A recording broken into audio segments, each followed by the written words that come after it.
c'est la dernière fois que je vous vois.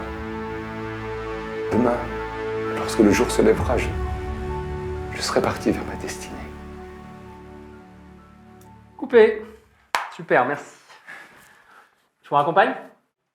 Ben, on la double pas? Non, c'est très bien, il y a tout en boîte là.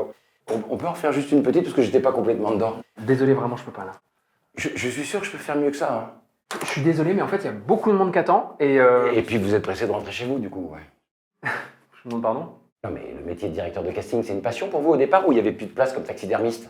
Qu'est-ce qui vous prend là? Quoi, qu'est-ce qu'il vous prend là? Ouais. Bah, il me prend que je rêve d'être acteur depuis que je suis gosse, monsieur. Et que j'ai tout bien fait comme il faut. Hein, école de théâtre, stage de clown, travail du masque avec Carlo Bozo. J'ai même passé une licence de droit pour rassurer mes parents. J'ai fait un boulot de serveur pour pouvoir me payer une chambre de bonne minable au 7e sans ascenseur. J'ai bouffé des pâtes à tous les repas. J'ai vécu sans chauffage, monsieur, pour économiser. J'ai fait du théâtre pour enfants dans les maternelles, des animations pour les vieux dans les EHPAD. Et puis un jour, enfin, un rôle avec Matt Damon dans un film américain. Eh bah ouais, monsieur. Mais on m'a coupé au montage, eh oui, complètement coupé. Et sans même prendre la peine de me prévenir, alors que j'avais emmené ma mère à l'avant-première. Mais vous imaginez la honte? C'est bon, vous avez fini? Non, j'ai pas fini parce qu'il y a 2 jours, le pompon, je reçois votre mail avec un petit morceau de scénario tout pourri, sans début ni fin. Je me suis donné un mal de chien pour l'apprendre, votre torchon, pour essayer de le ressentir, de le vivre vraiment, entre 3 verres de vodka et un Lexomil. Parce que oui, on soigne ses angoisses comme on peut, monsieur. Oui, les acteurs ont des angoisses. Oui, la peur de pas se réveiller le jour du casting, la peur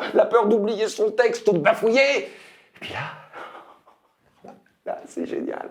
Là, je me retrouve dans cette pièce sordide avec une espèce de costume dégueulasse déniché dans une brocante et ce tricorne odieux qui me gratte la tête.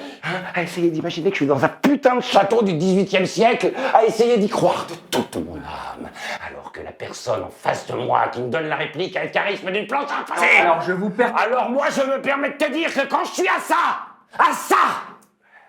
de décrocher un tout petit rôle dans un tout petit téléfilm qui sera diffusé sur une toute petite chaîne de télé et que les gens vont regarder sur leur tout petit écran de leur tout petit téléphone portable. J'ai pas le droit à une 2e prise parce qu'il y a encore pas mal de monde à voir après moi.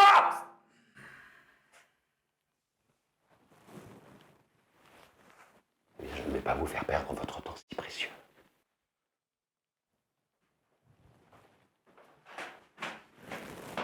Et rassurez-vous, il n'y aura qu'une prise.